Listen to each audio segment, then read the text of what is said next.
मध्य प्रदेश के मुख्यमंत्री डॉक्टर मोहन यादव 7 जून को उज्जैन में आयोजित श्रीमद् भागवत कथा के समापन समारोह में वर्चुअली शामिल हुए। इस मौके पर उन्होंने कहा कि श्रीमद् भागवत कथा का पुण्य प्राप्त ऐसा है कि इसे सुनने मात्र से ही मनुष्य के दुख दर्द दूर हो जाते हैं।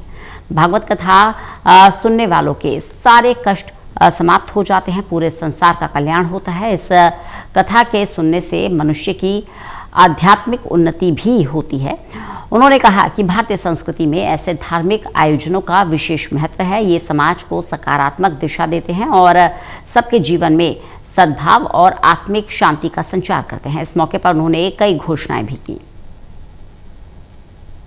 गांव के सभी भाई बहन, बच्चे, बूढ़े सब आनंद के साथ 1 जून से 7 जून तक ये जो भगवान के इस वातावरण के माध्यम से सच में श्रीमद् भागवत के माध्यम से हमने अपने सारे ग्रंथों का सार समझ लेते हैं।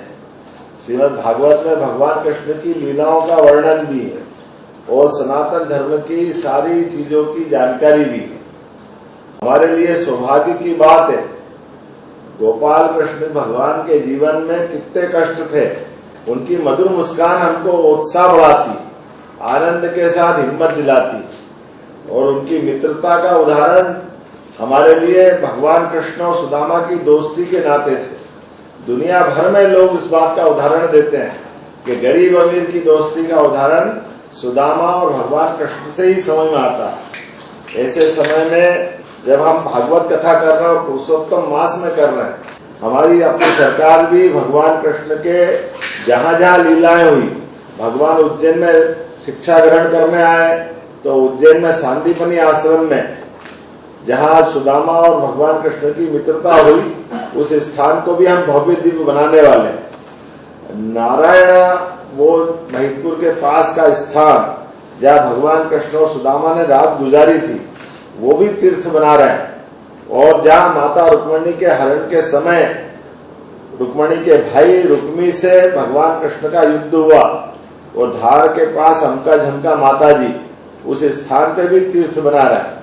और बाबा महाकाल की नगरी में आप तो चारों तरफ विकास का जो आनंद है आपके आशीर्वाद से, क्या महाकाल और क्या सब तरफ के माहौल बन रहे हैं। अब तो चिंतावन में भी जाओ तो रास्ते की सड़क 4 गुना चौड़ी कर रहे हैं पहले की तुलना में, और आपके गांव से भी बेधड़क पूरे साल सीमेंट की सड़क, इधर से भी और उधर दूसरे तरफ के रास्ते से भी।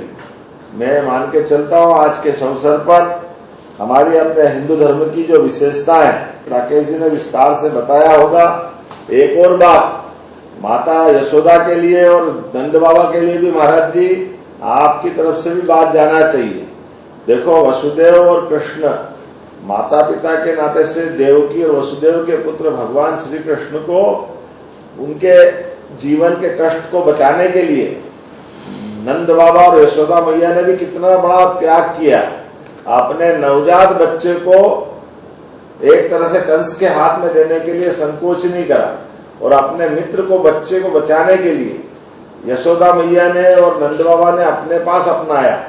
और उनने वो भी उस कष्ट में कि कंस की मथुरा कोई दूर नहीं थी गोकुल से, लेकिन फिर भी हिम्मत के साथ उनने न केवल भगवान कृष्ण के जीवन की रक्षा की, बल्कि माँ और बेटे का रिश्ता तो यशोदा मैया और गोपाल कृष्ण से ही दुनिया समझती है।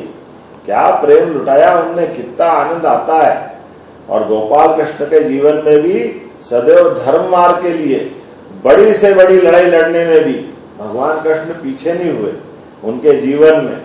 तो ये भगवान कृष्ण की बहुत सारी लीलाएं हमको सदैव प्रेरणा देती। आज के इस अवसर पर हम सब केवल भागवत कथा का श्रवण नहीं करना, उसको अपनाना भी है अपने जीवन में भी, और अपनी सरकार के माध्यम से भी जितने काम कर रहे हैं। अब उज्जैन और उज्जैन के आसपास भी आप सबके माध्यम से टंकारिया का तो आनंद ही अलग है। टंकारिया और लेकोड़ा की सड़क भी बनने वाली, चिंता मत करो। यहाँ से एक सड़क बनेगी जोरदार, और जितना मांगोगे देंगे। और ये सड़क का प्रस्ताव बनवा लेना, बनवा देंगे। गाँव के अंदर कोई गड़बड़ हो जाए तो कैमरे में सब रिकॉर्डिंग हो जाती है। अच्छा है इस तरह से गांव के अंदर सिस्टम बनाया। गौशाला सब अच्छी कर रहे हैं, गोपालन को बढ़ावा दिला रहे हैं। गौ माता के ऊपर कोई कष्ट नहीं आया, इसलिए 40 रुपये प्रति गौ माता दे रहे हैं। दूध का उत्पादन बढ़वा रहे हैं। अभी 2625 में गेहूं खरीदा कि नहीं खरीदा, और आने वाले समय में और भाव बढ़ाएंगे इसका लगातार।